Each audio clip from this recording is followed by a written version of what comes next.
चलिए बच्चे, आज हम लोग गैसियस स्टेट का सेकंड लेक्चर रिकॉर्ड करने जा रहे हैं और हम लोग शुरू करने वाले हैं कि PG kinetic theory of gas.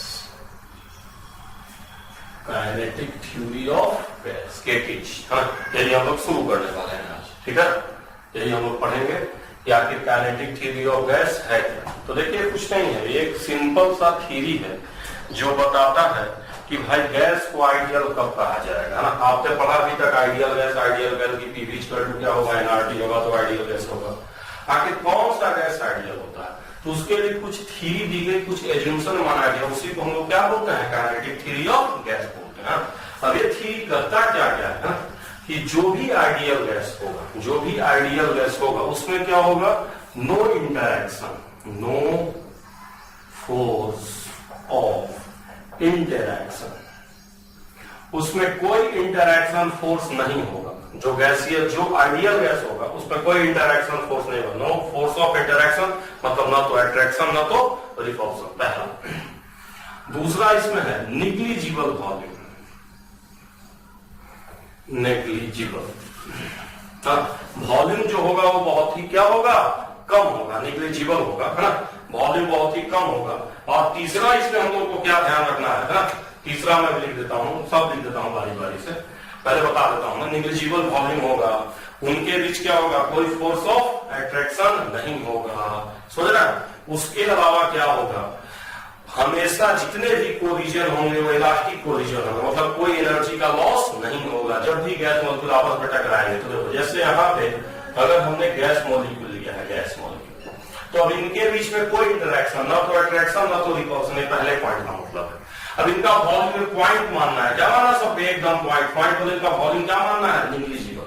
अच्छा, जब भी एक दूसरे से टकराएंगे ऐसे, तो सारे कोलिजन आपको क्या मानने हैं, इलास्टिक मानने हैं, और साथ में इनके सारे पाथ कैसे होते हैं, स्ट्रेट लाइन होते हैं, चाहे आपस में टकराए चाहे वॉल से टकराए, है ना। सारे कोलिजन हमें इलास्टिक मानने हैं, और जो भी इनका पाथ होगा वो पाथ हमेशा क्या होगा, स्ट्रेट लाइन पाथ होगा। तो यही सब है, तो मैं लिख देता हूं no force of interaction, then negligible volume हो जाएगा,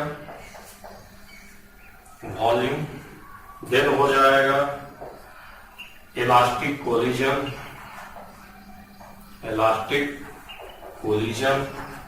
ठीक है। देन हो जाएगा आपका कोलिजन, सारे इलास्टिक होंगे, देन इलास्टिक कोलिजन के बाद हो जाएगा स्ट्रेट लाइन मोशन, और जो प्रेशर होता है गैस का, है ना, वो due to collision with wall, यही इलास्टिक कोलिजन मतलब नो एनर्जी लॉस, इसका मतलब जब भी टकराएंगे तो कोई एनर्जी का लॉस नहीं होगा। और जो प्रेशर ऑफ गैस होता है due to collision with wall, तो आपको भी याद रखना है, pressure of gas is due to collision with wall of container, wall of container। तो ध्यान रखना आपको ना, ये जो गैस के मॉलिक्यूल हैं, इनके प्रेशर के लिए क्या जिम्मेदार होता है, जब ये जाएंगे और कंटेनर के वॉल से टकरा जाएंगे, समझ रहा है, उसी वजह से क्या आएगा, इनका प्रेशर आता है, समझ रहा है नहीं समझ रहे, ठीक है। और वॉल्यूम बिल्कुल जीरो रहेगा, कोलिजन सारे इलास्टिक होंगे, और मोशन क्या होगा, स्ट्रेट लाइन होगा, ठीक है। और प्रेशर जो मॉलिक्यूल जाके टकराता है, इसी वजह से प्रेशर आता है, कोई भी आपसे टकराएगा तो आपको लगेगा कुछ प्रेशर होगा, ठीक है। तो यही सब काइनेटिक थ्योरी ऑफ गैस के एज्यूम्पशन है, मतलब कोई भी गैस जो इन सब बातों को मानेगा, है ना, कोई फोर्स ऑफ अट्रैक्शन नहीं रहेगा, नेग्लिजिबल वॉल्यूम रहेगा, इलास्टिक कोलिजन रहेगा, है ना, उसी को हम आइडियल गैस कहेंगे। ये अलग बात है कि दुनिया का कोई भी गैस प्रैक्टिकली आइडियल नहीं होता, तो आप ध्यान देंगे, there is no gas of world that is practically ideal, practically दुनिया का कोई गैस आइडियल नहीं होता, ठीक है। चलिए, अब हम लोग ये समझेंगे कि आखिर जब कोई गैस आइडियल नहीं है, थ्योरी दी है, तो क्या कोई रियल गैस कभी आइडियल हो सकता है क्या। ये इतने सारे जो हमने कंडीशन पढ़े हैं, क्या ये सब कंडीशन कोई फोर्स ऑफ अट्रैक्शन न हो, नेग्लिजिबल वॉल्यूम हो, स्ट्रेट लाइन मोशन, ये कभी पॉसिबल है क्या। तो ये देखा गया है कि जब हमारा प्रेशर क्या हो जाता है, लो हो जाता है, और टेम्परेचर क्या होता है, हाई हो जाता है, तो जो गैस है वो क्या हो जाता है, आइडियल हो जाता है। समझ रहा? तो आपको याद रखना है at high temperature and low pressure, ये बहुत इंपॉर्टेंट कंडीशन है। High temperature and low pressure gas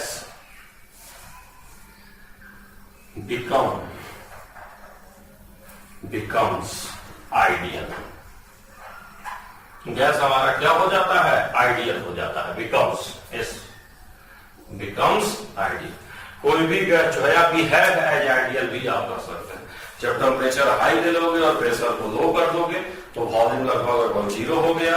high temperature पे बॉन्ड भी जाके टूट गए हैं, तो मिला जुला के गैस क्या हो जाता है, आइडियल हो जाता है। तो पूछता है कि गैस आइडियल कब होता है, कब बिहेव करता है, तो हाई टेम्परेचर और लो प्रेशर। उसी तरह नॉन आइडियल कब हो जाएगा, जब हमारा टेम्परेचर क्या हो जाएगा, लो, और प्रेशर क्या हो जाएगा, हाई, इसका उल्टा। तो आप कह सकते हैं हाई टेम्परेचर पे लो प्रेशर पे गैस आइडियल, और लो टेम्परेचर और हाई प्रेशर पे कोई भी गैस का बिहेवियर क्या होगा, रियल होगा। ठीक है, तो हम लोगों ने काइनेटिक थ्योरी ऑफ गैस होता क्या है समझ लिया है, उसके मेन पॉइंट क्या होते हैं ये भी हमने समझ लिया है। अब हम लोग यहाँ से कुछ और चीजों के बारे में पढ़ेंगे। तो देखो, जब भी गैस मॉलिक्यूल किसी भी कंटेनर में है और वो इधर उधर मूव कर रहे हैं, तो उस वजह से उनके पास कुछ वेलोसिटी होगी, और 3 तरह की वेलोसिटी हम डिफाइन करते हैं गैस का। 3 टाइप ऑफ वेलोसिटी। पहली वेलोसिटी जो होती है VRMS। इसका मतलब होता है root mean square velocity. Root mean square velocity है। ये root mean square velocity VRMS हमारा होता है। और ये होता क्या है, 3RT under 3RT by m, ये हमारा होता है VRMS। 3 तरह की वेलोसिटी हम लोग डिफाइन करते हैं। गैस मॉलिक्यूल, भाई गैस मॉलिक्यूल मूव कर रहा है, टकरा रहा है, चल रहा, तो वेलोसिटी होगी ना। तो 3 तरह की वेलोसिटी हम डिफाइन करते हैं। पहला VRMS, दूसरा हम लोग डिफाइन करते हैं V एवरेज। ये नाम से क्लियर है, एवरेज वेलोसिटी। ये हमारा क्या होता है 8RT बटे में pi m under root, this is also an under root. ठीक है, देन तीसरा हम लोग का होता है VMV, most probable velocity. This is most probable velocity.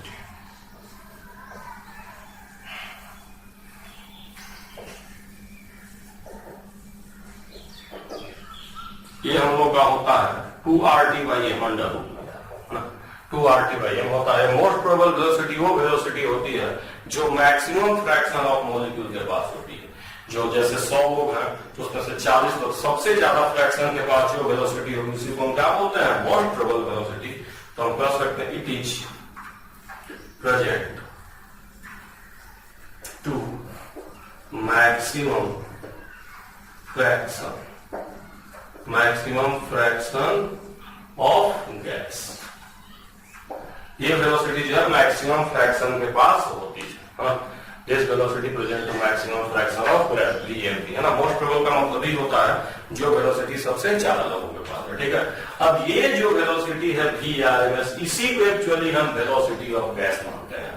इसको हम मानते एवरेज नहीं मानते, VRMS को हम क्या मानते हैं एक्चुअली, वेलोसिटी ऑफ गैस। इसका मतलब समझना मैं क्या कहना चाह रहा हूँ। ठीक है, इसका मतलब यह है कि जैसे मान लो तुमको खाली क्वेश्चन में दे दिया कि what is velocity of gas. अब गैस की 3 तरह की वेलोसिटी हम डिफाइन कर रहे हैं, VRMS, V एवरेज, VMV। आपसे खाली क्वेश्चन आ गया what is velocity of gas, तो आप इसी को लेकर चलेंगे। VRMS को ही आप क्या लेकर चलेंगे, वेलोसिटी ऑफ गैस लेकर चलेंगे। अगर कुछ भी मेंशन नहीं किया है तब, अगर कह दिया कि VMP निकालो, V एवरेज निकालो तो अच्छी बात है। बट अगर कुछ भी मेंशन नहीं किया तो VRMS को ही आपको क्या मानना होगा, वेलोसिटी ऑफ गैस मानना होगा। उसी हिसाब से आपको क्वेश्चन को क्या करना होगा, सोल्व करना होगा। समझ गया ना बच्चे, है ना। अब देखिए मैं इसमें आप लोग को कुछ पॉइंट जो आता है वो मैं आपको यहाँ बता देता हूँ। ठीक है ना, ये आया हुआ है और इसको आप ध्यान ही रखेंगे, नहीं तो एग्जाम में कैलकुलेशन टेढ़ा है।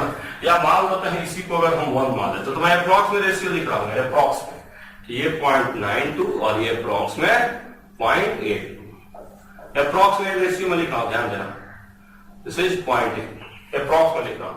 अगर इसको आप 1 मान लेंगे, ये हम लोग का आता है 1.12 और ये हम लोग का होता है 1.22। मैं अप्रॉक्स में लिखा हूँ रेशियो ताकि आपको एग्जाम में याद है, कई बार रेशियो दे देता है तो ये तो है, अब इसको डिवाइड करो, इसको तुम 1 मानो तो इससे कम इससे कम, तो सबसे बड़ा कौन सा होता है VRMS, क्योंकि आप पॉइंट लिख नहीं है।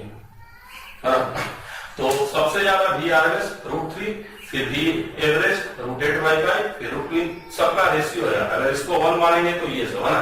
कुछ लोग सोच रहे हैं हम डिवाइड करके निकाल देंगे एग्जाम में तो बहुत टाइम चला जाएगा, नहीं पूछा हुआ तो आप ध्यान रखिए, ठीक है ना। ये हम लोग का क्या हो गया, रेशियो हो गया।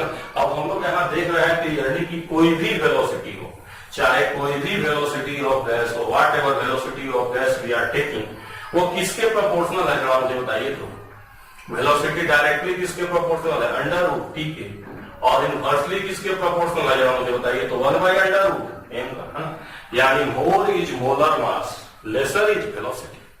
मोर इज टेम्परेचर, ये डायरेक्टली प्रोपोर्शनल है, तो टेम्परेचर ज्यादा तो वेलोसिटी ज्यादा, और अगर मोलर मास ज्यादा तो वेलोसिटी क्या कम।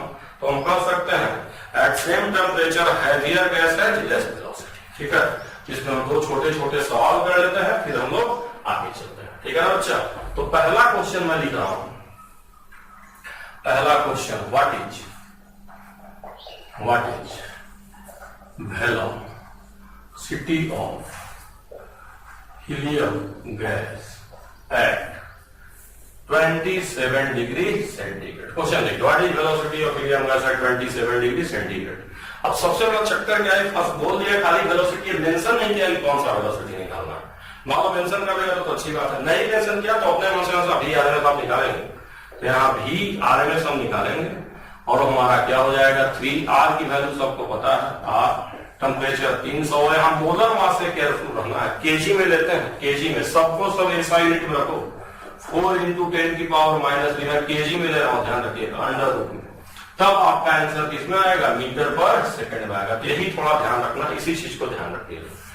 देखो सबको एसआई में लिए हैं, जूल 8.3 एसआई में है, टेम्परेचर का केल्विन एसआई में होता है, मास को केजी में लीजिएगा, यही गलती हो जाता है और आंसर गड़बड़ हो जाता है, ठीक है।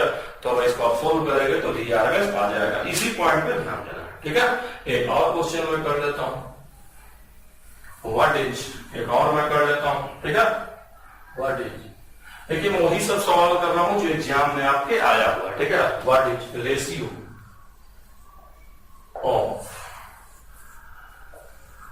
Velocity of N2 gas to O2 gas. What is ratio of velocity of N2 gas to O2 gas at same temperature? Temperature same है, अब सॉल्यूशन है। अभी मैं आपको यहाँ बता चुका हूँ कि टेम्परेचर अगर सेम है, अगर टेम्परेचर क्या है सेम है, तो वेलोसिटी किसके प्रोपोर्शनल होगा, 1/√m के प्रोपोर्शनल होगा। और आपको किसका किसका निकालना है, VN2 और बटे में VO2, तो ये हो जाएगा, ऊपर में क्या हो जाएगा, MO2, नीचे वाला ऊपर चला जाएगा ना, ऊपर वाला नीचे आ जाएगा, √MN2, तो बराबर हो जाएगा √32, √20 बन गया, बड़ा अच्छा। तो बहुत छोटे मोटे सवाल ही आते हैं, जो किस पे आते हैं, काइनेटिक थ्योरी ऑफ गैस में वेलोसिटी पे आते हैं, ठीक है। और बाकी मैं आपको बता ही चुका हूं कैसे कैसे होता है। जो सबसे ज्यादा फ्रैक्शन होता है वो कौन सा होता है, VMP का होता है ना, सबसे ज्यादा फ्रैक्शन के पास जो होता है।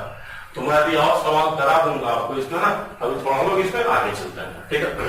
तो आगे भी हम लोग डिस्कस करते हैं काइनेटिक एनर्जी। काइनेटिक एनर्जी की हम बात करते हैं, आइडियल गैस। कौन से गैस का, आइडियल गैस। तो आपको पता है कि काइनेटिक एनर्जी क्या होता है, ½ mv²। अब मैं बार बार कह रहा हूं, कुछ न दिया तो कौन सा वेलोसिटी आप लेंगे, VRMS। VRMS कितना, 3RT/m, इसका स्क्वायर कर लीजिए आप, तो यहां से क्या आ जाएगा, 3/2RT। हाँ, तो ये हमने निकाला है काइनेटिक एनर्जी, किसके निकाला है, फॉर 1 मोल, फॉर 1 मोल, 1 मोल के लिए हमने निकाला है ना। उसी तरह अगर n मोल होगा, क्योंकि एनर्जी तो आप जानते हैं ना कि एक्सटेंसिव प्रॉपर्टी, एक्सटेंसिव मतलब अमाउंट पे डिपेंड करेगा, जैसे जैसे मोल बढ़ाएंगे वैसे वैसे एनर्जी बढ़ेगा।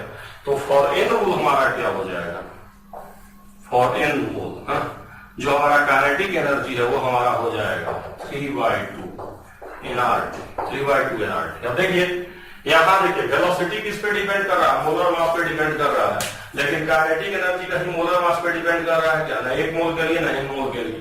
मोलर मास पे काइनेटिक एनर्जी नहीं डिपेंड करता है, सिर्फ किस पे डिपेंड करता है? टेम्परेचर पे डिपेंड करता है। किस पे डिपेंड करता है? टेम्परेचर। ठीक है ना? तो आप यहाँ मैं लिख दे रहा हूँ, समझ गए होंगे कैसे कैसे मैंने निकाला है ना? मैं लिख दे रहा हूँ यहाँ पे, काइनेटिक एनर्जी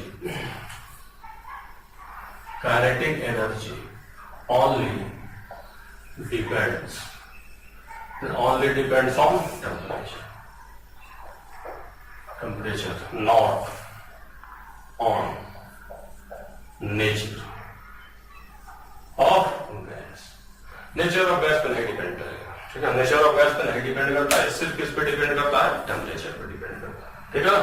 तो ये हमारा एन मोल के लिए होगा। ठीक है, अब अगर कोई आपसे पूछता है काइनेटिक एनर्जी एक गैस के लिए, फॉर वन गैस मॉलिक्यूल, एक गैस मॉलिक्यूल, अगर आपसे कोई kinetic energy for one gas molecule के लिए अगर आपसे कोई काइनेटिक एनर्जी पूछेगा, तो आपने भी पढ़ा है कि 3/2 RT किसके लिए होगा? एक मोल के लिए होगा।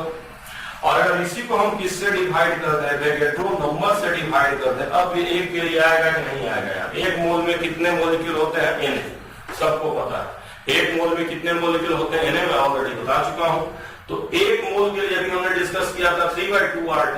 तो एक मॉलिक्यूल मतलब एक मोल मतलब 6 × 10⁻23 मॉलिक्यूल कितना होगा? तो एक के लिए क्या हो जाएगा? बटे 6 × 10⁻23 या बटे एन है। तो अगर ये, तो इसको हम ये भी लिखते हैं 3/2 kT भी बोलते हैं। के को हम वोल्टेज कांस्टेंट बोलते हैं, और के हमारा क्या होता है? R/N होता है। देखो R जो होता है वो भी कांस्टेंट, R क्या होता है? गैस कांस्टेंट, और ये जानते ही होंगे दो नंबर दोनों कांस्टेंट होता है, तो इन दोनों को हम के बोलते हैं, और के होता है वोल्टेज कांस्टेंट होता है। ठीक है, और 3/2 kT को जो हम है एवरेज काइनेटिक एनर्जी बोलते हैं। क्या बोलते हैं? एवरेज काइनेटिक एनर्जी भी बोलते हैं, एवरेज काइनेटिक एनर्जी। तो ध्यान देना, कई बार एग्जाम में पूछ देता what is average kinetic energy, और बच्चा गलती से 3/2 RT लगा के चलाता है। तो नहीं, एवरेज काइनेटिक एनर्जी मतलब एक मॉलिक्यूल की काइनेटिक एनर्जी क्या होती है? 3/2 kT होती है। समझ गए कि नहीं समझ गए? यही होता है, इसलिए एवरेज काइनेटिक एनर्जी भी हम लोग बोलते हैं, एवरेज काइनेटिक एनर्जी। ठीक है बच्चा, आर है आर, एवरेज काइनेटिक एनर्जी। ठीक है, तो आप समझ गए होंगे। एक छोटा सा हम इसका सवाल इसलिए भी ले लेते हैं, है ना, ताकि हम लोग को क्लियर होता चले सब, है ना। पढ़ा मैं सब दे ही रहा हूं आप लोगों को, है ना। एक छोटा सवाल हम इसलिए भी ले लेते हैं बच्चे। देखिए क्वेश्चन में क्या लिख रहा हूं। क्वेश्चन हम लोगों का ये है, what is kinetic energy of 56 gram N2 gas at 400 kelvin. कितना टेम्परेचर मैंने लिया है? 400 एट 400 केल्विन। ठीक है ना, 400 केल्विन। ठीक है बच्चा, अब इसको सोल्व कर लिया जाए। तो आपको भी पता है कि काइनेटिक एनर्जी का फार्मूला क्या होता है, मैं बता चुका हूं कि क्या होगा? 3/2 nRT। तो 3/2 मोल कितना लिख लो जरा मुझे बताओ। 56 ग्राम N2 का मोल कितना हो जाएगा बताओ? 56/28 दो आएगा नहीं आएगा मोल? अरे नाइट्रोजन का आएगा 2। R की वैल्यू सबको पता है, जूल में अगर लोगे तो 25/3 N2 क्या 400। 100 पर आंसर आ जाएगा, ये जूल में आंसर आ जाएगा। समझ गया कि नहीं समझ गया? चाहो तो 2 से घटा लो, 3 को 3 से घटा लो, 100 पर आंसर आ जाएगा जूल में। बहुत आसान होता है। ठीक है, इसी टाइप का छोटा मोटा सवाल जो है हम लोगों का आता है ना, क्योंकि 25/3 R की वैल्यू है। R को जो हम 1 पॉइंट लिखते हैं उसी को अप्रॉक्स मैंने 25/3 लिख दिया है ना। तो कंफ्यूज मत करना 25/3 कहां से आया, यही है 25/3। ठीक है, अप्रॉक्स। ठीक है, आसान कैलकुलेशन हो जाए इसलिए मैंने ऐसा लिखा। ठीक है, तो आप समझ गए होंगे किस तरह से हम लोग काइनेटिक एनर्जी को डील करते हैं, वेलोसिटी क्या होती है ना, और कैसे कैसे हमारा काइनेटिक थ्योरी ऑफ गैस जो है वो आइडियल गैस क्या होता है, उसके लिए क्या क्या कंडीशन है डिफाइन करता है। और आइडियल गैस कोई भी चीज कब होता है, कोई भी गैस तो हाई टेम्परेचर और लो प्रेशर। तो अब एक हम थियोरेटिकल सवाल कर लेते हैं आखिरी, है ना, उसके बाद इसको हम खत्म करेंगे। तो क्वेश्चन हम लोग का है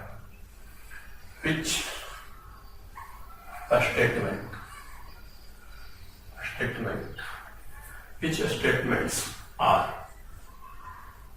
correct? Which statements are correct. एक से ज्यादा ऑप्शन में लिखूंगा बच्चा, ठीक है ना। आपको बताना है कि उसमें से कौन कौन स्टेटमेंट क्या है हमारा करेक्ट है। एक से ज्यादा स्टेटमेंट में लिखूंगा। पहला मैं लिख रहा हूं velocity of gas depends on nature. Velocity of gas depends on nature and VH2 greater than V helium at same temperature। दूसरा,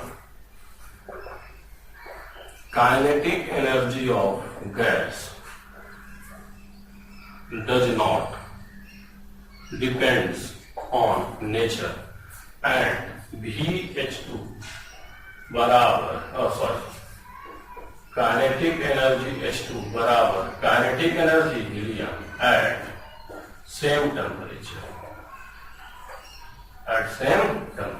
तो ध्यान आपको रखना है, kinetic energy of any gas does not depend on nature and kinetic energy helium और hydrogen और helium gas का same होगा एट सेम टेम्परेचर, ठीक है। Velocity present to maximum fraction, velocity present to maximum fraction of molecule is under root 2 RT by m। velocity present to maximum fraction of molecule is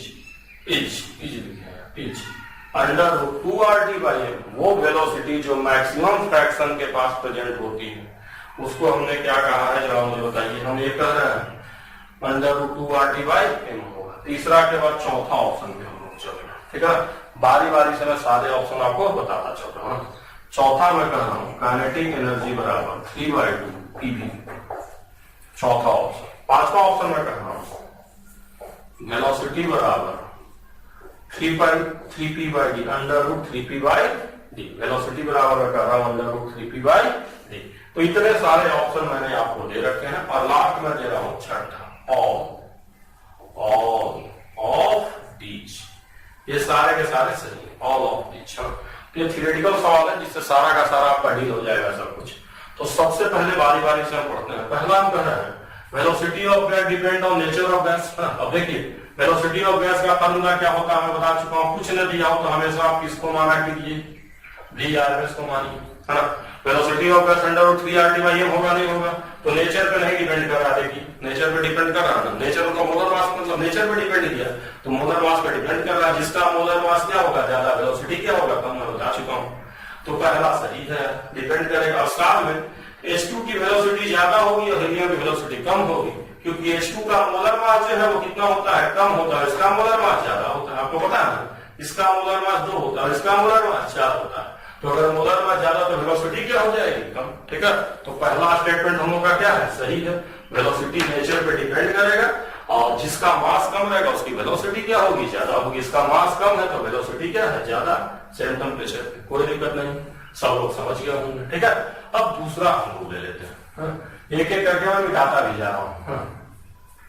अब दूसरा मैं कह रहा हूं kinetic energy does not depend on nature. Kinetic energy को nature से कोई मतलब नहीं है। काइनेटिक एनर्जी अगर तुम आप H2 का कहो चाहे हीलियम का कहो, फार्मूला क्या लिखोगे, 3/2 RT 1 मोल के लिए। अच्छा n मोल के लिए भी क्या कहोगे, nRT। तो मुझे बताओ यहाँ क्या मतलब है, कौन सा गैस है। अगर हीलियम भी 1 मोल है और हाइड्रोजन भी 1 मोल है तो हमें फर्क ही नहीं पड़ेगा, है ना। ये इसको नेचर से कोई मतलब नहीं है। किसी भी गैस, देखो स्लैश लिखे हैं, स्लैश बटा नहीं है, स्लैश।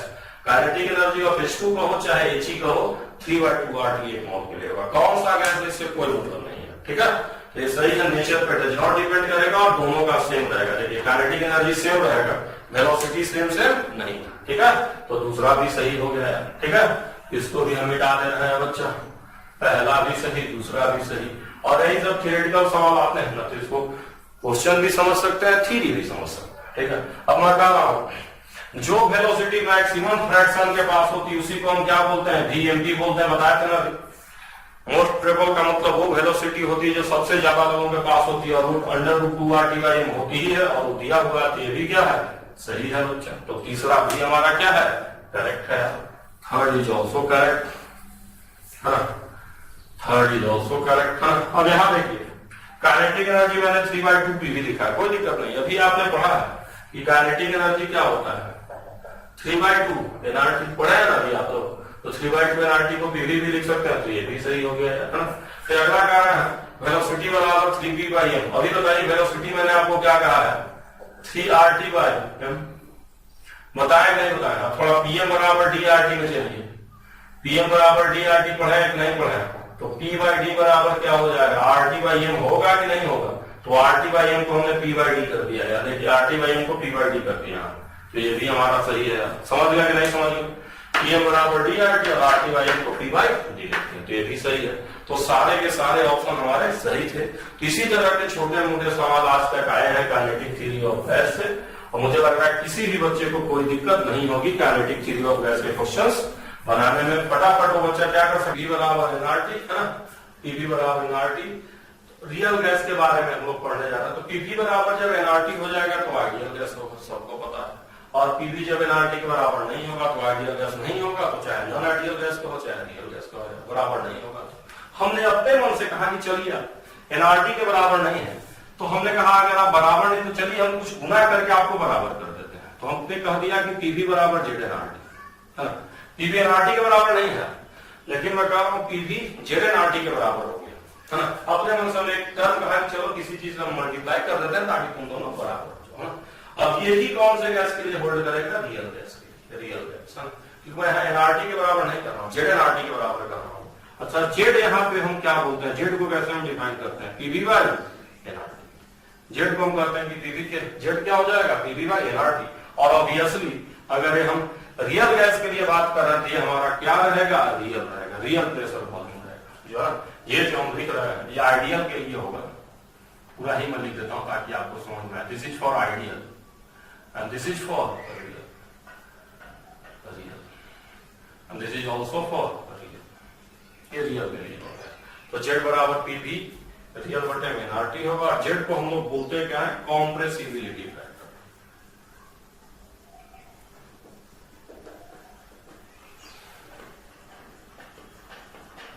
जेड को हम लोग कॉम्प्रेसिबिलिटी फैक्टर बोलते हैं ना, कॉम्प्रेसिबिलिटी फैक्टर जेड को बोला जाता है। देखिए PV जो है nRT के बराबर नहीं होगा रियल गैस के लिए, तो हमने कहा चलो हम कुछ गुना कर देते हैं, जैसे 2 और 3 बराबर नहीं है, 2 नॉट इक्वल टू 3 है, लेकिन अगर हम 3 को किससे मल्टीप्लाई करते हैं, 2/3 से मल्टीप्लाई करते हैं इससे, तो हमें दोनों बराबर हो जाएगा, नहीं बराबर हो जाएगा, ठीक है। तो उसी तरह से हमने ये कहा कि भाई तुम nRT के बराबर नहीं हो तो हम तुमको मल्टीप्लाई कर देते हैं एक टर्म से, उसको हमने क्या बोला, जेड। अब ताकि तुम दोनों क्या हो जाओ, बराबर हो जाओ। ये कौन सा इक्वेशन हो जाएगा, रियल गैस का इक्वेशन हो जाएगा। और यहाँ जेड की वैल्यू क्या हो जाएगी, PV रियल बटे nRT हो जाएगा, ठीक है। अच्छा देखो nRT क्या है बताओ, तो nRT क्या है बताओ, तो PV आइडियल के बराबर है नहीं, देखो तो nRT है ना PV आइडियल के बराबर। यहाँ से जेड बराबर हम क्या लिख सकते हैं, PV रियल और बटे PV आइडियल। PV रियल बटे PV आइडियल लिख सकते हैं कि नहीं लिख सकते हैं, PV रियल और बटे में PV आइडियल है, हम जेड के बराबर लिख सकते हैं। और इसी को अगर हम चेंज करके अलग अलग लिखें, क्योंकि हम एक बार में एक ही का इफेक्ट लेते हैं। अगर हम प्रेशर का इफेक्ट लेते हैं तो वॉल्यूम को सेम मान कर चलते हैं, और वॉल्यूम का लेते हैं तो प्रेशर को सेम मान कर चलते हैं। तो जेड को और हम क्या लिख सकते हैं, एक को सेम मानकर चलते हैं, दूसरे पे इफेक्ट लेते हैं, तो हम लिख सकते हैं V रियल बटे V आइडियल और P रियल बटे P आइडियल। ये मैंने जेड को डिफाइन कर दिया। जेड हमारा क्या है, PV रियल बटे PV आइडियल। अब हम एक का इफेक्ट देखते हैं, प्रेशर को सेम मानेंगे तो V real bye V ideal हो जाएगा, अगर वॉल्यूम को सेम मानेंगे तो P real bye P ideal हो जाएगा। ये हमारा जेड का हालचाल है। किसका हालचाल है, जेड का हालचाल। इस तरह से हम जेड को डिफाइन करते हैं, और जेड का नाम क्या होता है, कॉम्प्रेसिबिलिटी फैक्टर। ये हमारा रियल गैस का बेसिक कॉन्सेप्ट था। अब यहाँ हम लोग पढ़ेंगे कि मान लीजिए कि जो हमारा जेड की वैल्यू है या PV nRT के बराबर नहीं है, तो दो ही केस हो सकता है, क्योंकि मैं आगे डिफाइन कर रहा हूं। यहाँ तक तो आप समझ गए होंगे कि जेड को हम डिफाइन कैसे करते हैं। अब आगे मैं चलता हूं। हाँ, तो देखिए पीवी मैं कह रहा हूं नॉट इक्वल टू एनआरटी, बराबर नहीं होगा। तो दो केस, केस फर्स्ट मैं मान रहा हूं, case first PV greater than NRT. PV में कह रहा हूं कि एनआरटी से क्या है, ज्यादा है। दिस इंप्लाइज दैट जेड की वैल्यू अभी हम बताए हैं कि पीवी क्या होता है, पीवी बाई एनआरटी, और पीवी क्या है, क्लियरली बड़ा है। इसका मतलब जेड क्या हो जाएगा, ग्रेटर देन 1 हो जाएगा। ठीक है, जेड ग्रेटर देन 1 हो जाएगा, या जेड बराबर अभी हम बताए थे वी रियल और बटे वी आइडियल। तो दिस इंप्लाइज दैट अगर जेड हमारा क्या है, ग्रेटर देन 1 है, तो यही इसी कंडीशन के लिए तो हमारा क्या हो जाएगा, वी रियल भी क्या हो जाएगा, ग्रेटर देन वी आइडियल। होगा नहीं होगा? अगर हम पीवी केस फर्स्ट लेके चल रहे हैं, अगर पीवी ग्रेटर देन एनआरटी है, इसका मतलब जेड ग्रेटर देन 1 हो गया। अगर जेड ग्रेटर देन 1 हो गया मतलब V real greater than V ideal हो गया। अब बात है कि आखिर ये केस कब होता है, कब हमारा पीवी एनआरटी से बड़ा आ जाता है? तो ये हाई प्रेशर पे होता है। कब होता है? Above case occurs at high pressure, high pressure पे होता है ऐसा, समझ रहे हो? जब प्रेशर हाई रहेगा तो वहां जेड की वैल्यू क्या होती है, ग्रेटर देन 1 होती है ना। मतलब रियल वॉल्यूम आइडियल वॉल्यूम से क्या होता है, ज्यादा हो जाता है, समझ रहे हो? और जेड को हम क्या बोलते हैं, कॉम्प्रेसिबिलिटी फैक्टर, है ना। और जेड अगर ग्रेटर देन 1 है, इसका मतलब गैस दब रहा है कि नहीं दब रहा है, नहीं दब रहा। आपको लगेगा कि गैस हमारा कॉम्प्रेस नहीं हो पा रहा है। यहाँ पे हमारा गैस का बिहेवियर कैसा होता है, gas behaves as incompressible,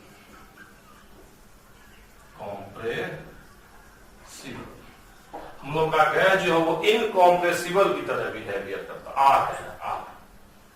incompressible, है ना। मतलब ऐसा लगता है उसको हम दबा नहीं पा रहे, इनकॉम्प्रेसिबल का तरह बिहेवियर करता है। ठीक है, अगर आप गैस को नहीं दबा रहे हैं, मान लीजिए कहीं गैस का मॉलिक्यूल है, उसको आप कॉम्प्रेस नहीं कर पा रहे, इसका मतलब उसमें कौन सा फोर्स कर रहा है, इसका मतलब क्या कहेंगे, ये दोनों गैस मॉलिक्यूल एक दूसरे के पास आ रहे हैं कि दूर दूर हो जा रहे हैं, दूर दूर हो जा रहे हैं। ठीक है, तो हम यहाँ पे कहेंगे कि कौन सा फोर्स इनमें एक्ट कर रहा है, रिपल्सिव फोर्स। तो हम कहेंगे repulsive force, repulsive force dominates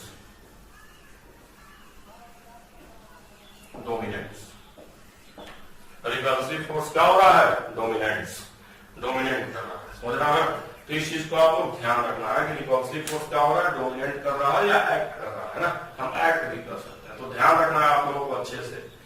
case first जब पीवी हमारा एनआरटी से ज्यादा हो जाएगा, समझ रहा, तो जेड को हम क्या रखेंगे, V real by V ideal कहेंगे। और ये कब अगर होगा, हाई प्रेशर पे अगर होगा, और गैस का कहाँ कैसा बिहेव करेगा, इनकॉम्प्रेसिबल, मतलब उसको हम दबा नहीं पाएंगे, इस तरह का रहेगा। और हमको ऐसा रहेगा गैस के बीच में कौन सा फोर्स अगर कर रहा है, रिपल्सिव फोर्स। ठीक है, समझ गए आप केस फर्स्ट। अब हम लोग केस 2 लिख देते हैं। अब यहीं पे मैं क्या लिख दे रहा हूँ, केस 2। केस 2 में मैं इसको क्या कर दे रहा हूँ, बताइए, उल्टा कर दे रहा हूँ। ठीक है, उल्टा करूंगा तो यहाँ भी क्या हो जाएगा, उल्टा हो जाएगा, तो यहाँ भी क्या हो जाएगा, उल्टा हो जाएगा, सब उल्टा उल्टा हो जाएगा। अब ये सिचुएशन कब होता है, अगर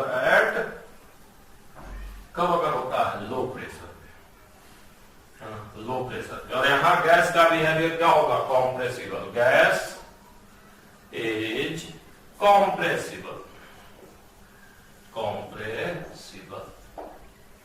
कॉम्प्रेसिबल होगा हमारा गैस, कॉम्प्रेसिबल हम लोग को लगता है। ठीक है, गैस इज कॉम्प्रेसिबल। आ रहा समझ में? और यहाँ पे कौन सा फोर्स है, रिपल्सिव का उल्टा कौन सा, अट्रैक्टिव फोर्स एक्ट्स। कौन सा फोर्स यहाँ एक्ट करता है, अट्रैक्टिव फोर्स एक्ट करेगा गैसियस मॉलिक्यूल के बीच में। तो आपको ये सब ध्यान रखना है ना, कि हाई प्रेशर पे रिपल्सिव फोर्स, लो प्रेशर पे अट्रैक्टिव फोर्स, हाई प्रेशर पे Z greater than 1, low pressure पे लेस देन 1। ये सब आपको ध्यान रखना है।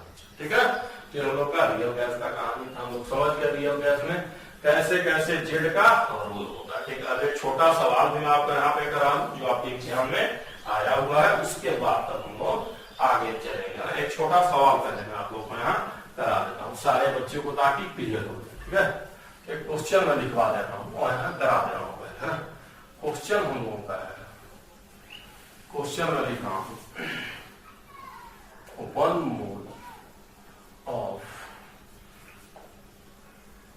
real gas taken at NTP at high pressure.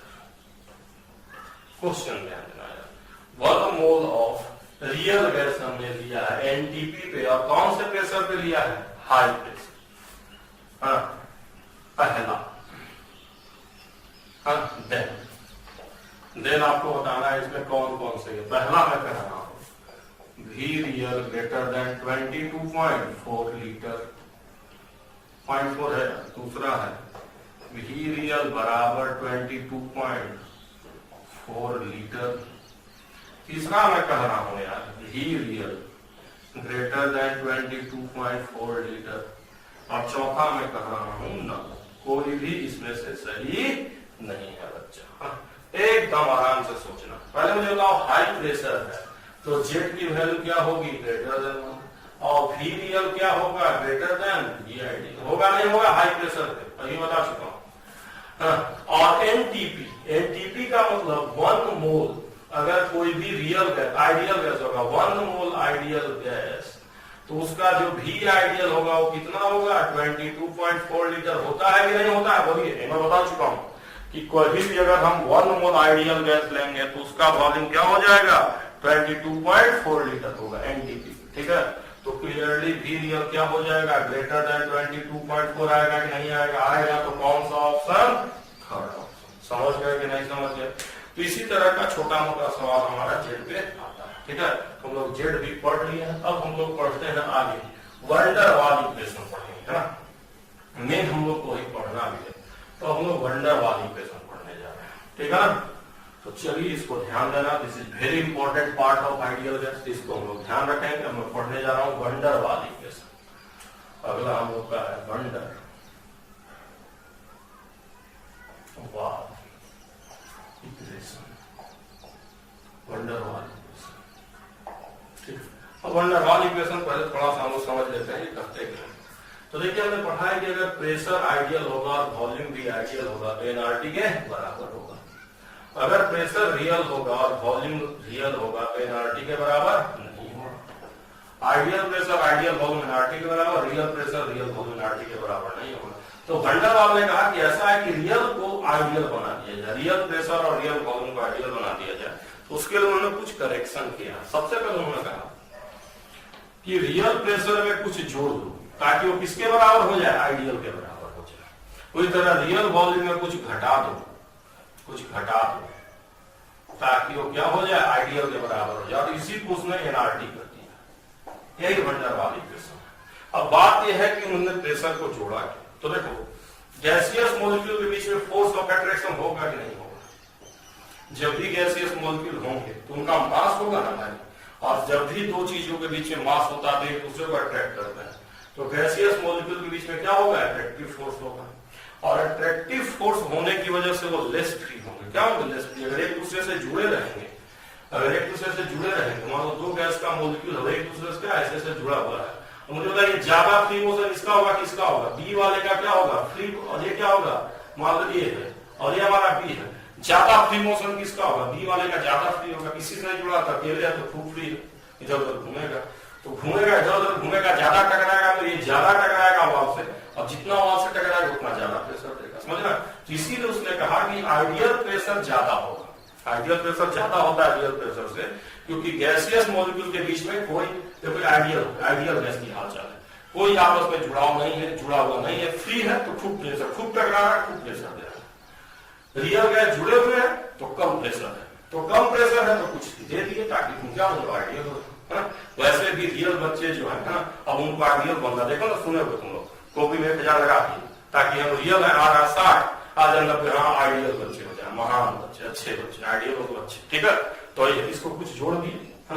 अब वही हालचाल वॉल्यूम का, वॉल्यूम हम घटा देते हैं। क्यों घटाते हैं, क्योंकि हम अभी तक कह रहे थे कि तुमको हम बताते हैं कि आपको वॉल्यूम ऑफ गैस को क्या मानना है, जीरो मानना, नेग्लिजिबल मानना।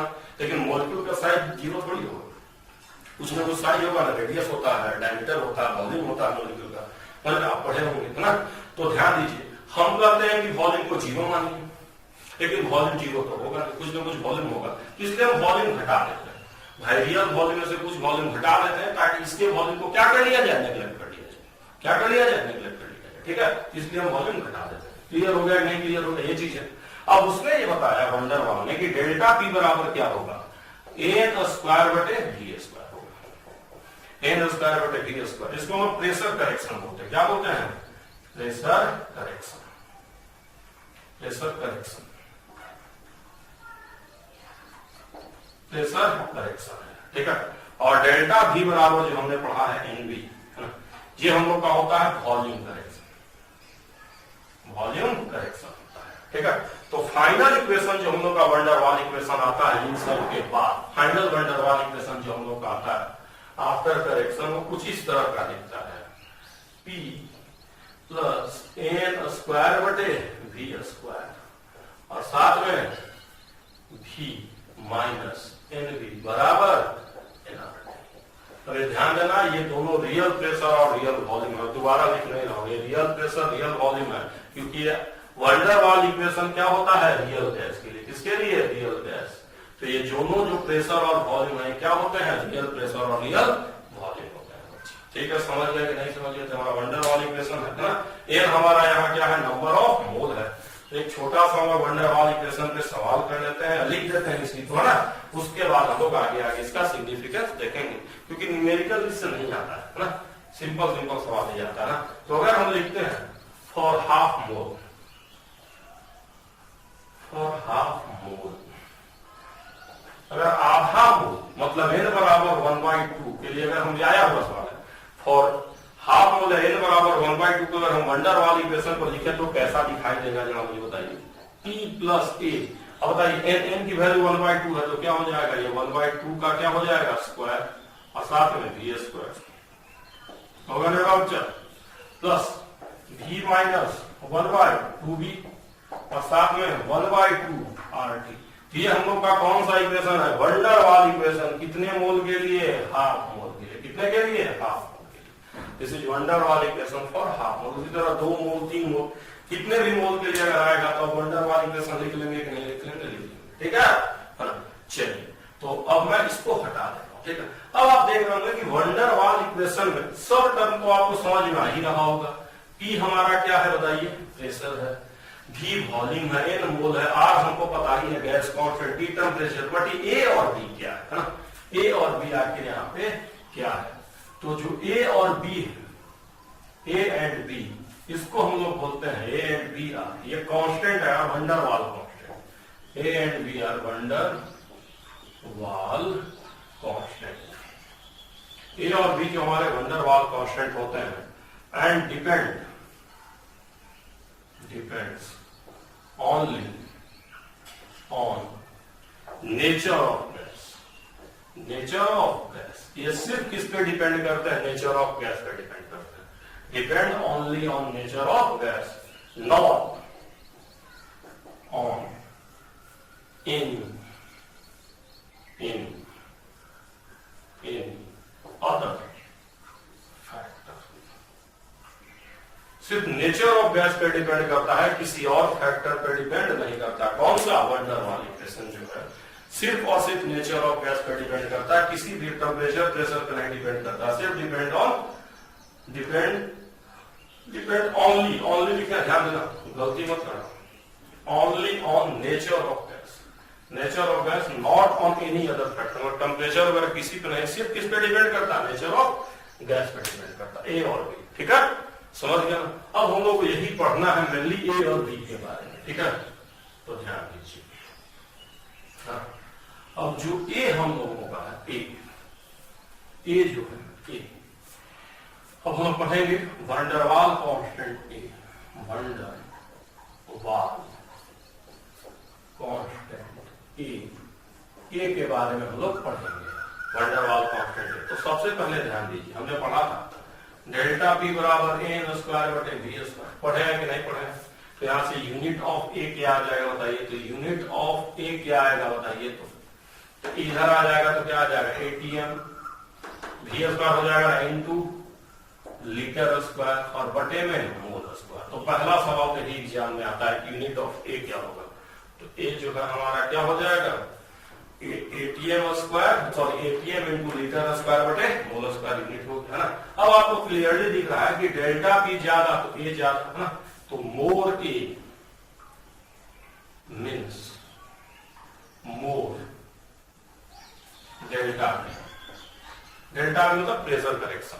और मैंने अभी बताया था कि आखिर प्रेशर करेक्शन हम किस वजह से किए थे, अट्रैक्टिव फोर्स की वजह से किए थे। किस वजह से किए थे, अट्रैक्टिव फोर्स। अभी हम बता के फिगर दिखाए थे कि आपस में जुड़ा रहेगा तो कम टकराएगा, फिर रहेगा तो ज्यादा टकराएगा ना। तो क्लियरली ए किसके प्रोपोर्शनल हो जाएगा, अट्रैक्टिव फोर्स, अट्रैक्टिव फोर्स के प्रोपोर्शनल हो जाएगा, है ना। ए किसके प्रोपोर्शनल हो जाएगा, अट्रैक्टिव फोर्स के प्रोपोर्शनल हो जाएगा। तो जो वंडर वाल कांस्टेंट है वो किसको मेजर करता है, अट्रैक्टिव फोर्स को मेजर करता है, ठीक है बच्चा।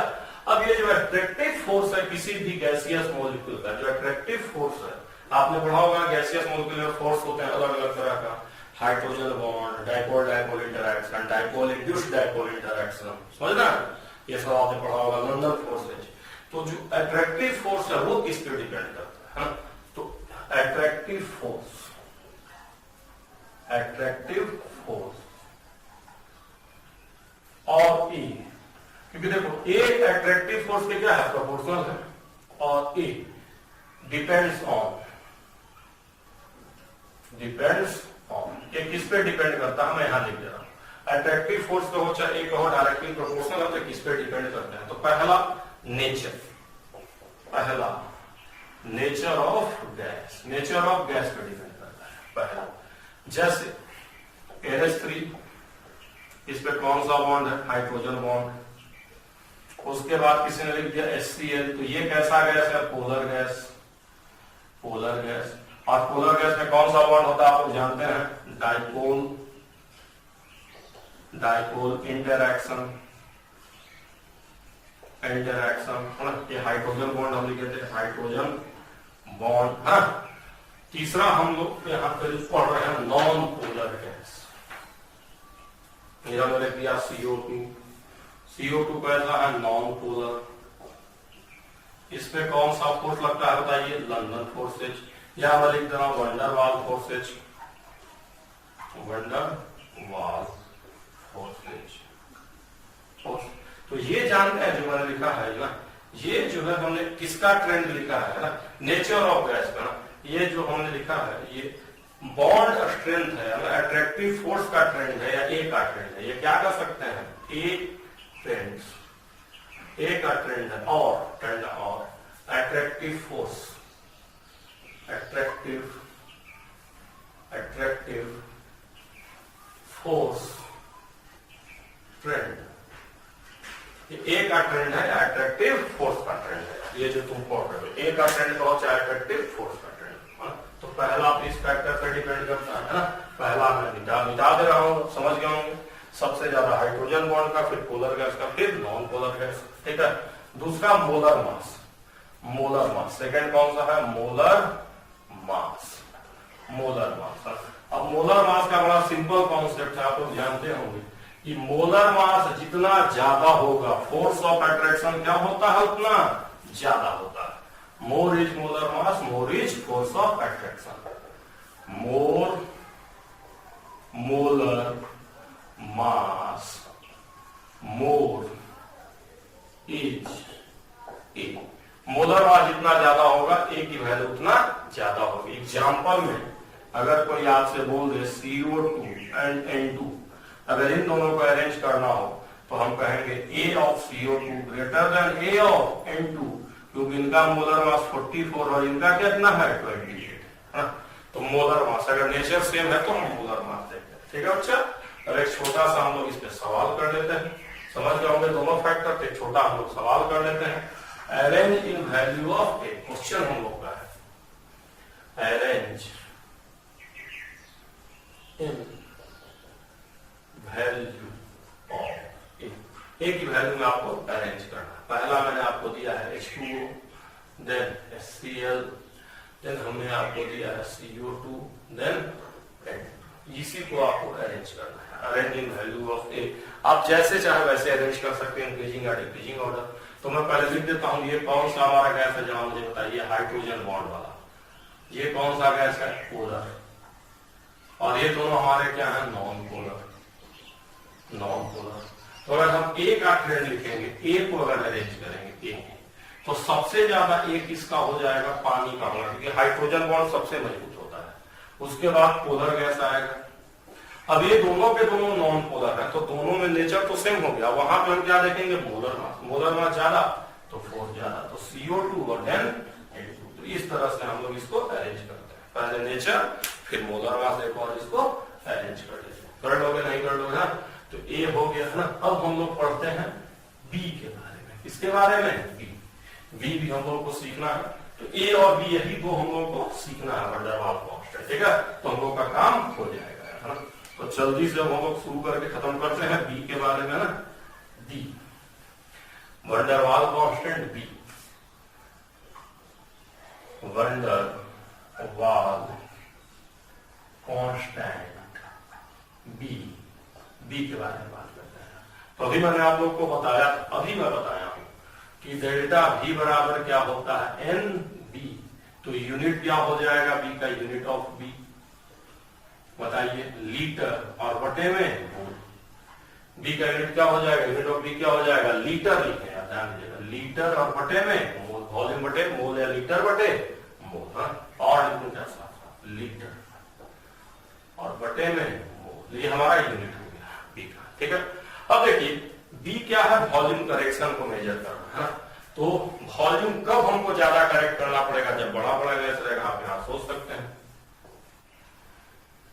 यहां पे ज्यादा वॉल्यूम करेक्शन करना पड़ेगा कि यहां पे ज्यादा वॉल्यूम करेक्शन करना पड़ेगा? खुद ही आप सोचिए, बताइए। ज्यादा वॉल्यूम करेक्शन का है कब हमको साइज को नेग्लेक्ट कर सकते हैं? यहां नेग्लेक्ट कर सकते हैं, नहीं नेग्लेक्ट कर सकते थे। यहां हमें वॉल्यूम में करेक्शन करना पड़ेगा, यहां करेक्शन नहीं करना पड़ेगा, कम करना पड़ेगा ना। तो क्लियरली हमें वॉल्यूम करेक्शन कब करना पड़ता है? जब गैस के साइज क्या होते हैं? बड़े बड़े होते हैं। तो more size, more is volume correction. जितना ज्यादा आपका क्या होगा? साइज होगा, उतना ज्यादा क्या होगा? जरा मुझे बताइए, वॉल्यूम का करेक्शन होगा, उतना ज्यादा वॉल्यूम करेक्शन होगा। इसका क्लियरली मतलब हो गया बी किसके प्रोपोर्शनल हो गया? साइज। साइज साइज ज्यादा होगा तो बी क्या होगा? ज्यादा होगा। ठीक है, जैसे अगर आपको किसी ने दे दिया Cl2 एंड O2 और कुछ दिया, किसका ज्यादा होगा? B, which is more B.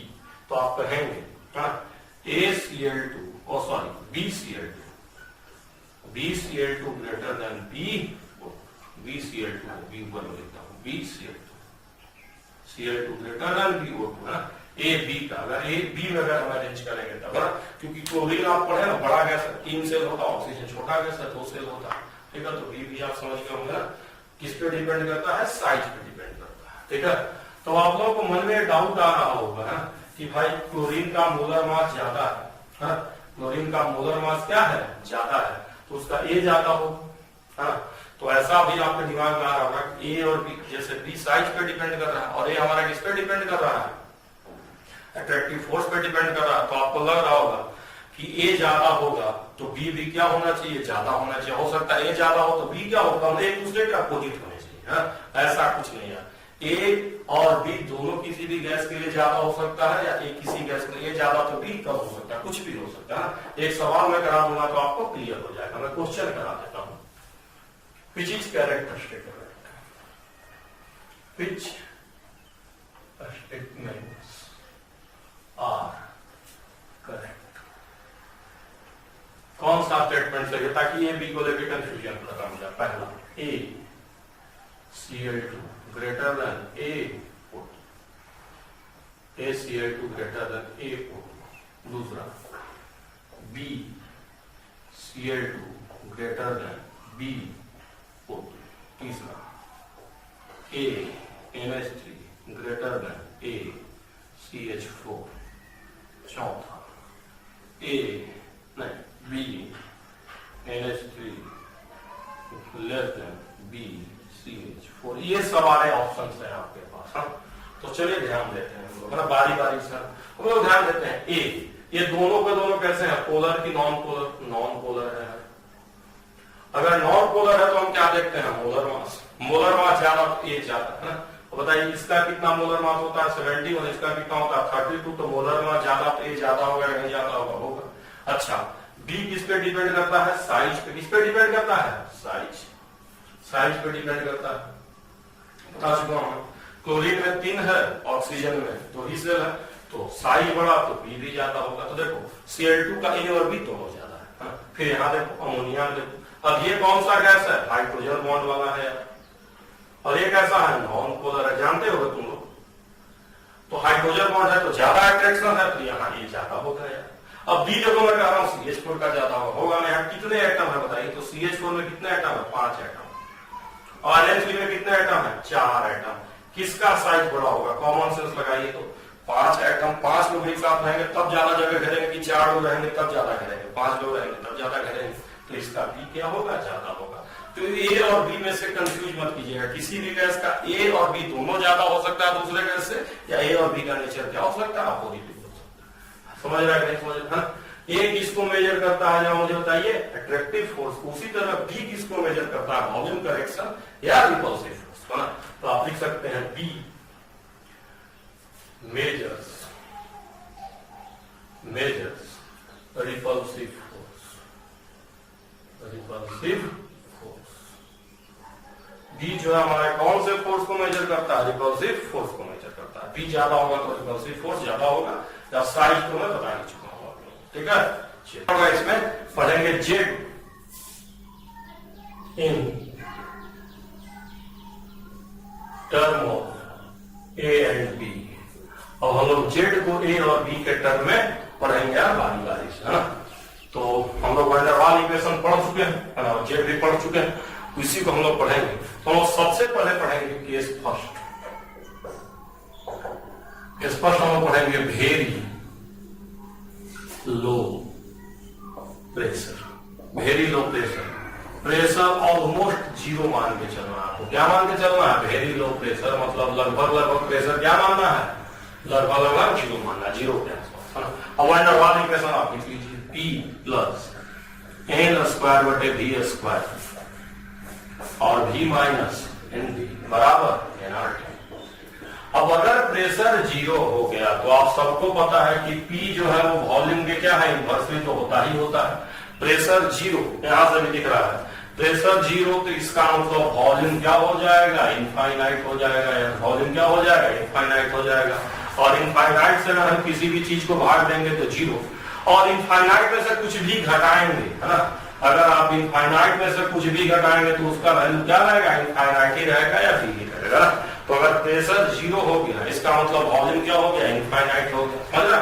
उल्टा आपको लिख देता हूँ तो ज्यादा आप क्लियर समझ पाएंगे। ऐसे देखिए V प्रोपोर्शनल टू 1/P, तो अगर ये जीरो तो ये वाला ऐसे समझिए, ज्यादा बेटर, ठीक है ना। तो अगर इनफाइनाइट से किसी भी चीज को भाग देंगे तो ये भी खत्म हो जाएगा, इनफाइनाइट में से कुछ घटाएंगे तब भी कुछ फर्क नहीं पड़ेगा। तो मिला जुला के ये टर्म क्या बचेगा, P, और ये टर्म क्या बचेगा, V, और बराबर एनआरटी। मतलब ये कौन सा गैस हो गया, आइडियल गैस।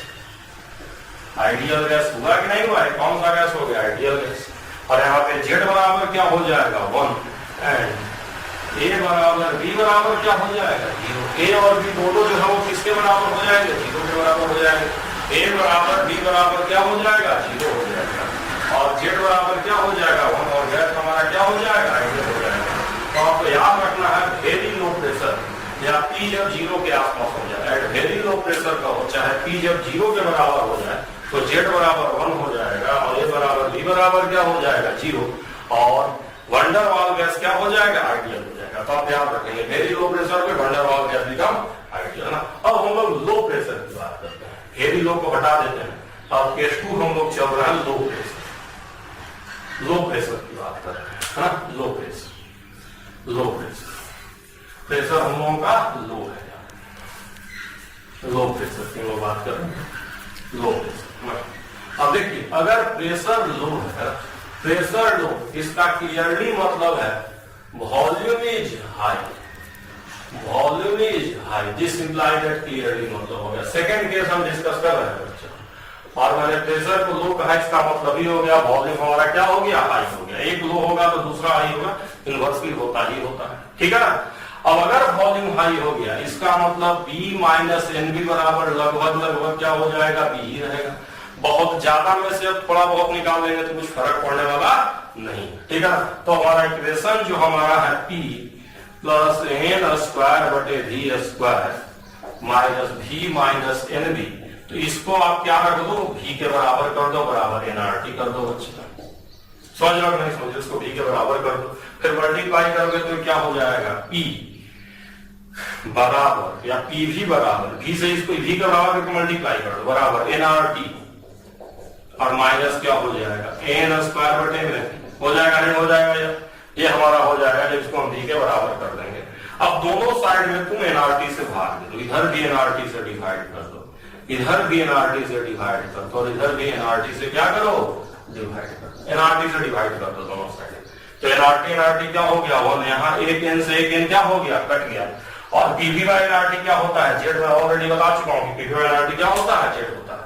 तो पहले मैंने लिखा है एनआरटी से डिवाइड कर दिया, तो फाइनल हमारा जेड बराबर क्या यहां से आ रहा है, जरा मुझे बताइए। जेड बराबर फाइनल हमारा क्या आ रहा है, 1 माइनस ए एन और बटे में बी आर टी। अब बताइए जेड की वैल्यू क्या है, ग्रेटर देन 1 की लेस देन 1 है, जवाब मुझे बताइए तो क्लियरली जेड की वैल्यू लेस देन 1 है कि नहीं। और जेड बराबर है क्या, 1 minus N by B R T, कब, जब हमारा प्रेशर क्या है, लो है। तो याद रखना है, लो प्रेशर पे मैं बताया भी था वहां पे कि लो प्रेशर पे जेड की वैल्यू क्या होती है, लेस देन 1 होती है। गैस क्या होगा हमारा, कॉम्प्रेसिबल होगा, उसमें अट्रैक्टिव फोर्स, ये जिंदा वाला मतलब कौन सा फोर्स, अट्रैक्टिव फोर्स है ना। तो आपको ये वैल्यू ध्यान रखनी है, याद रखना है आप लोगों को कि ए की वैल्यू लो प्रेशर पे जेड के टर्म में क्या होता है, या जेड ए के टर्म में क्या होता है, ठीक है। दूसरा हम लोग तीसरा केस पढ़ रहे हैं, केस थर्ड हम लोग पढ़ रहे हैं हाई प्रेशर। केस थर्ड हम लोग पढ़ रहे हैं हाई प्रेशर, हाई प्रेशर पढ़ रहे हैं, हाँ ध्यान रखना है सारे बच्चों को। केस थर्ड हम लोग पढ़ रहे हैं high pressure, high pressure, high pressure. तो अगर प्रेशर हाई हो गया, अगर बहुत ज्यादा है, तो उसके बाद अगर बहुत ज्यादा में कुछ जोड़ोगे तो उसका मतलब क्या रहेगा, चेंज होगा कि लगभग सेम ही रहेगा, सेम ही रहेगा। अगर 1 लाख में जोड़ोगे तो लगभग उसकी वैल्यू क्या रहेगी, सेम ही रहेगी। तो प्रेशर ऑलरेडी बहुत ज्यादा है, उसमें करेक्शन करने का जरूरत नहीं, लगभग सेम ही रहेगा, ठीक है। तो इस चीज को अगर हम यहां रख देते हैं, P N square V square V minus N B बराबर क्या था, एनआरटी। इस चीज को अगर हम यहां रख देंगे, है ना, इसको अगर हम क्या कर देंगे, पी के बराबर कर देंगे, तो हमारा हो जाएगा पी वी बराबर एनआरटी प्लस एन बी। और दोनों साइड में अगर आप एनआरटी से भाग दे देंगे, एनआरटी से क्या करेंगे, भाग दे देंगे, ठीक है। ये कट के 1 आ जाएगा, ये 1 1 हो जाएगा, ये क्या हो जाएगा, जेड हो जाएगा। तो जेड बराबर फाइनल जो हो जाएगा जेड बराबर 1 प्लस, यहां से क्या हो जाएगा, जब मुझे बताइए,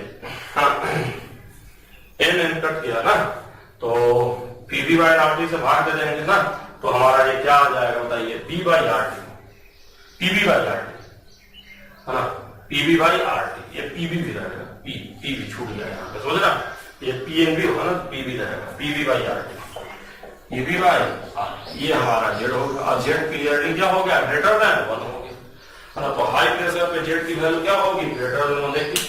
हाई प्रेशर पर मैं बताया भी था कि जेड की वैल्यू क्या होती है, ग्रेटर देन 1। तो आप याद रखेंगे हाई प्रेशर लो प्रेशर, ठीक है ना, ये सब आप याद रखेंगे, ठीक है बच्चा। हाई प्रेशर पे जेड की वैल्यू ग्रेटर देन 1 होती है, ठीक है बच्चा। और यहाँ पे कौन सा फोर्स है, बी है, बी मतलब कौन सा फोर्स है, यहाँ पे रिपल्सिव फोर्स क्या करेगा, रिपल्सिव फोर्स क्या करेगा, डोमिनेट करेगा। आर मतलब रिपल्सिव फोर्स, ठीक है, समझ गए होंगे आप लोग, जेड को समझ गए होंगे ए और बी के टर्म में। अब चौथा केस मैं आपको बता देता हूं, फोर्थ केस, केस फोर्थ भी मैं आपको बता दे रहा हूं, आप करवाइए एकदम मत। केस फोर्थ, केस फोर्थ, जो केस फोर्थ है वो हम लोगों का क्या है, केस फोर्थ जब हम लोग डिस्कस करेंगे, वेरी हाई टेम्परेचर या हाई टेम्परेचर, हाई टेम्परेचर। तो हाई टेम्परेचर में ऑलरेडी बता चुका हूं, gas is ideal, gas is ideal, मैंने शुरू में पढ़ाया था, तभी आपको बताया था कि हाई टेम्परेचर पे हम लोग का गैस क्या होता है, आइडियल होता है, आइडियल। आइडियल का मतलब अगर हम लोग का गैस आइडियल हो गया तो ए बराबर बी बराबर 0 और जेड बराबर 1 और पी भी बराबर एनआरटी। तो ये हम लोग को याद रखना, ठीक है। चारों केस हमने पढ़ लिया है, जेड का वैल्यू भी पढ़ लिया है। अब हम लोग जेड और प्रेशर का ग्राफ खींचेंगे, है ना। अब हम लोग जेड और प्रेशर का ग्राफ खींचेंगे, ठीक है। तो चलिए अब एक साइड में हम लोग जेड ले लेते हैं, हम इस ग्राफ को समझते हैं अच्छे से। एक साइड में हम लोग यहाँ जेड ले लेते हैं, ये हम लोग का जेड है और ये हम लोग का प्रेशर है, पी प्रेशर। अब यहाँ हमने जेड बराबर 1 रखा है, 1, ये वैल्यू जेड बराबर 1 है। अभी हमने पढ़ा है कि यहाँ पे प्रेशर क्या होगा, 0 होगा, यहाँ पे तो प्रेशर 0 हो जाएगा, इधर धीरे धीरे प्रेशर बढ़ रहा है। वेरी लो प्रेशर पे दुनिया के सारे गैस का जेड क्या होता है, 1 होता है। फिर लो प्रेशर पे जेड की वैल्यू क्या होती है, लेस देन 1, और हाई प्रेशर पे क्या होती है, ग्रेटर देन 1 पड़ेगा।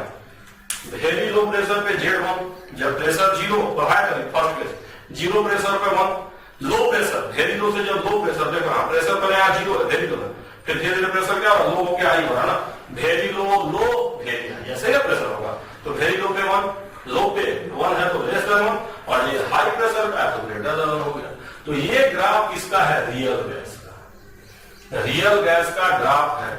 वेरी लो प्रेशर पे 0 प्रेशर पे जेड 1 होता है, लो प्रेशर पे लेस देन 1, और हाई प्रेशर पे ग्रेटर देन 1 होता है, ठीक है। ये रियल गैस है, कोई भी रियल गैस का ग्राफ, एनी रियल गैस, ठीक है बच्चा। अब तुमको याद रखना है, ये चीज तुम लोग को ध्यान रखना है कि H2 और हीलियम, इनका जेड जो होता है वो ग्रेटर देन इक्वल टू 1 होता है। किसका, हाइड्रोजन और हीलियम का Z always greater than equal to 1 होता है, इसको ध्यान रखना है।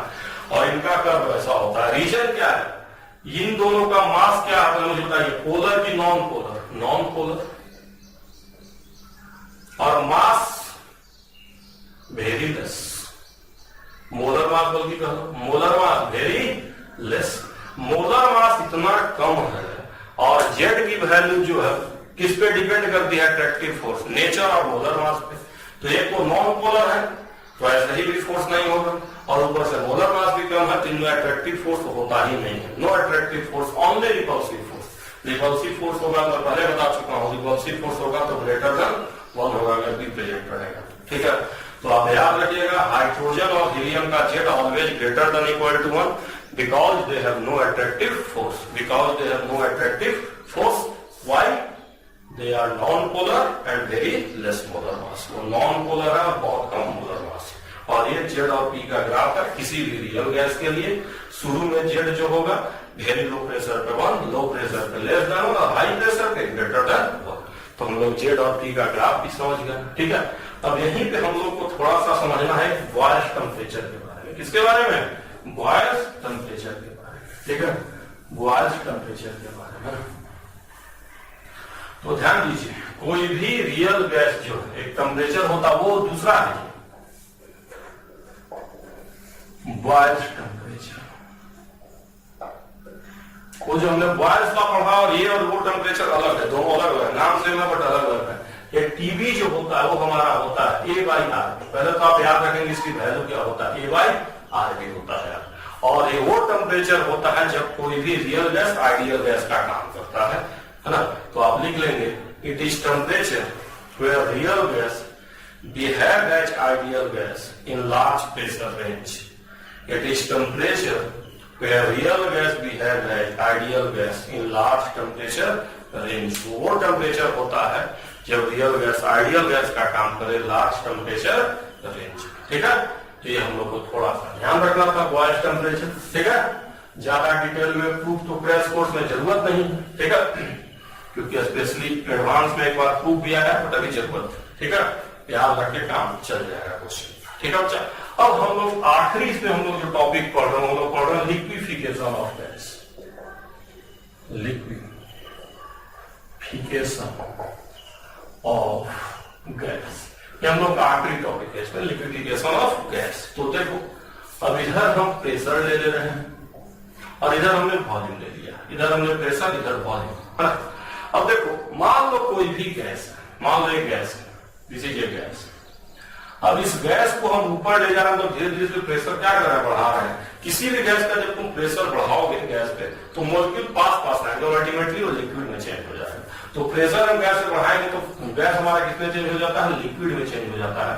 और एक बार जब हम लोग का गैस क्या बन जाएगा, लिक्विड बन जाएगा। एक बार जब हम लोग का गैस लिक्विड बन जाएगा तो जितना मन करे उतना प्रेशर आप लगा दीजिए, उसका क्या नहीं चेंज होगा, वॉल्यूम चेंज नहीं होगा, क्योंकि लिक्विड का होता है इनकॉम्प्रेसिबल।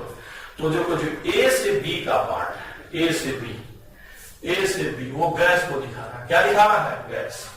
अच्छा, अब जैसे हमने धीरे धीरे गैस पे क्या किया, प्रेशर बढ़ाते हैं। अब बी से सी में जो है हमारा गैस किसमें चेंज हो रहा है, गैस हमारा लिक्विड में चेंज हो रहा है। तो बी से सी में हमारा क्या है, gas changes to liquid, gas हमारा लिक्विड में चेंज हो रहा है। और आपको पता है कि जब गैस लिक्विड में चेंज होगा तो वॉल्यूम बहुत तेजी से घटेगा। गैस जब कंडेंस करता तो फटाक से उसका देखो तुरंत वॉल्यूम घट गया, बहुत घटा ना, यहां से तुरंत यहां था भी और भी यहां से यहां चला, तुरंत वॉल्यूम घट गया। तो गैस जब लिक्विड में चेंज होता है तो वॉल्यूम बहुत जल्दी से घटता है। तो ये हमारा बीसी दिखा रहा है, गैस चेंजेस टू लिक्विड। और सीडी जो पॉइंट, जो सीडी हमारा दिखा रहा है, अब एक बार जब हम लिक्विड में बन गया तो देखो यहाँ प्रेशर हम बढ़ाए जा रहे हैं, लेकिन वॉल्यूम चेंज हो रहा है क्या, नहीं चेंज हो रहा। देखो प्रेशर बढ़ रहा है एकदम सीधे सीधे, लेकिन वॉल्यूम चेंज नहीं हो रहा। तो सीडी किसको दिखा रहा है, सीडी लिक्विड को दिखा रहा है। किसको दिखा रहा है, लिक्विड को दिखा रहा है, लिक्विड, ये लिक्विड फेज को दिखा रहा है। ठीक है, तो किसी भी गैस पे अगर हम प्रेशर लगाएंगे तो लिक्विड में चेंज होगा। आप जानते हैं वेपर होता है, उसको आप दबा दीजिएगा तो क्या हो जाएगा, लिक्विड में चेंज हो जाएगा। ठीक है, क्योंकि देखो गैस के पार्ट को दूर दूर अगर तुम प्रेशर लगाओगे तो पास पास आ जाएगा, तो ये क्या होगा, कंडेंस होकर लिक्विड बन गया। ये क्या हमारा था, गैस, और हमने इसे प्रेशर लगा दिया, गैस पे प्रेशर लगा दिए तो लिक्विड में चेंज हो जाएगा, मॉलिक्यूल पास पास आ जाएंगे, कंडेंस कर जाएगा। ठीक है, तो चलिए है, ये हमारा एक टिपिकल ग्राफ है कि गैस को प्रेशर लगा के लिक्विड बनाया जा सकता है। मान लीजिए हमने T1 टेम्परेचर पे किया, कौन से टेम्परेचर पे किया, T1 टेम्परेचर पे। और मुझे बताइए, मान लीजिए हम टेम्परेचर बढ़ा देंगे तो गैस को लिक्विड बनाना आसान हो जाएगा कि मुश्किल हो जाएगा, आसान हो जाएगा। तो अगर इसी ग्राफ को हम कौन से टेम्परेचर पे खींचते हैं, एक दूसरे टेम्परेचर T2 पे खींचते हैं और T2 हम ग्रेटर देन T1 करते हैं तो गैस को लिक्विड बनाना क्या आसान हो जाएगा। यानी ये रीजन मुश्किल हो जाएगा। कौन सी रीजन, ये जो रीजन हमने बनाया है, ये रीजन, ये गैसियस रीजन जो हमने ऐसे ऐसे बना रहे हैं ना, ये जो गैस हमारा लिक्विड में चेंज हो रहा है, रीजन हमारा है, इस रीजन में गैस लिक्विड में चेंज हो रहा है, यहाँ पे गैस कितने चेंज हो रहा है, लिक्विड में चेंज हो रहा है। वो बनाना मुश्किल होता है, गैस से लिक्विड बनाना मुश्किल होता है, बहुत हाई टेम्परेचर पे चले जाएंगे। जैसे मान लीजिए हमने कोई T4 एक टेम्परेचर ले लिया, कौन सा T4 को टेम्परेचर ले लिया, तो गैस आपका कभी लिक्विड नहीं बन पाएगा। आप टेम्परेचर बढ़ाते जाएंगे और सोच रहे गैस को लिक्विड बनाना नहीं हो पाएगा। हाई टेम्परेचर आप लेके चलेगा तो गैस से रीजन आएगा, ये गैस से लिक्विड का रीजन नहीं आया, पार कर दो ऊपर, है ना, कभी लिक्विड नहीं बनेगा। बहुत हाई टेम्परेचर पे गैस कभी लिक्विड नहीं बनेगा। जैसे जैसे टेम्परेचर बढ़ाएंगे वैसे वैसे क्या होगा, रीजन स्विंग करेगा या गैस से लिक्विड बनने का चांस कम होगा। अल्टीमेटली एक ऐसा रीजन आएगा, तो इसको हम लोग टीसी बोलते हैं, क्रिटिकल टेम्परेचर। ये रीजन जो है यहाँ पे जस्ट गैस लिक्विड में चेंज, यहाँ पे गैस और लिक्विड के बीच का सेपरेशन खत्म हो गया। देखो जस्ट गैस क्या होगा, लिक्विड में चेंज होगा। यहाँ अगर इस टेम्परेचर पे तुम क्या करोगे, प्रेशर बढ़ाओगे तो धीरे धीरे धीरे गैस यहाँ लिक्विड में चेंज हो जाएगा, ना गैस लिक्विड में चेंज होगा और उसका लिक्विड बन जाएगा तो वॉल्यूम क्या रहेगा, कांस्टेंट रहेगा, उसके ऊपर चेंज नहीं होगा। समझ रहा, इसको टीसी मतलब क्रिटिकल टेम्परेचर होता है, क्रिटिकल टेम्परेचर, क्रिटिकल टेम्परेचर। और यहाँ पे जो प्रेशर की हमें जरूरत होती है उसको, और क्रिटिकल टेम्परेचर की वैल्यू होती कितनी है, 8A/27 RB होती है। और जो हमें प्रेशर चाहिए होता है क्रिटिकल टेम्परेचर, उसको हम क्रिटिकल प्रेशर बोलते हैं, क्रिटिकल प्रेशर। और ये होता है A/27D²। और जो वॉल्यूम होता है उसको हम क्रिटिकल वॉल्यूम बोलते हैं। और ये हमारा होता है 3B। ये हमारा क्या होता है, 3B होता है, critical volume. Critical volume, volume 3B होता है। अच्छा, जेड आप लोग जानते हैं, जेड में आप लोग को बता चुका हूं, जेड कंप्रेसिबिलिटी फैक्टर PC/VC/RTC, ये 3/8 होता है। ध्यान रखना, लेस देन 1। लेस देन 1 है मतलब इसमें कौन सा फोर्स डोमिनेट कर रहा है, attractive force, attractive force present, attractive force इसमें प्रेजेंट है, इसीलिए गैस क्या हो रहा है, लिक्विड में चेंज हो रहा है। तो ध्यान दीजिए, इसी को लिक्विफिकेशन कर्व कहते हैं। गैस को कंप्रेस करेंगे तो लिक्विड, और लिक्विड बन जाएगा तो फिर वॉल्यूम चेंज नहीं होगा। जैसे जैसे टेम्परेचर बढ़ाएंगे वैसे वैसे गैस को लिक्विड बनाना मुश्किल होगा। एक ऐसा टेम्परेचर आ जाएगा जब आप गैस को फर्दर लिक्विड में चेंज नहीं कर सकते हैं। उस टेम्परेचर के ऊपर उसको हम कौन सा टेम्परेचर बोलते हैं, क्रिटिकल टेम्परेचर। वो हमारा क्या होता है, इस टेम्परेचर के ऊपर गैस को लिक्विड में चेंज नहीं किया जा सकता, इसको हम लोग क्रिटिकल टेम्परेचर बोलते हैं। क्रिटिकल टेम्परेचर में जितना हम लोग प्रेशर लगाते हैं उसको हम लोग क्रिटिकल प्रेशर बोलते हैं। और जो वॉल्यूम होता है उसको क्रिटिकल वॉल्यूम बोलते हैं। और यहाँ पे जेड की वैल्यू क्या होती है, 3/8 होती है, लेस देन 1 होता है। और अगर लेस देन 1 है मतलब अट्रैक्टिव फोर्स प्रेजेंट है। समझ गए कि नहीं समझ गए? तो एक लाइन आप लोग लिख लीजिएगा, क्रिटिकल टेम्परेचर, एक लाइन लिख लीजिए, it is temperature up to which gas can be converted into liquid. Critical temperature में आप लोग लिख लीजिए, it is temperature up to which, जहां तक gas can be changes into liquid.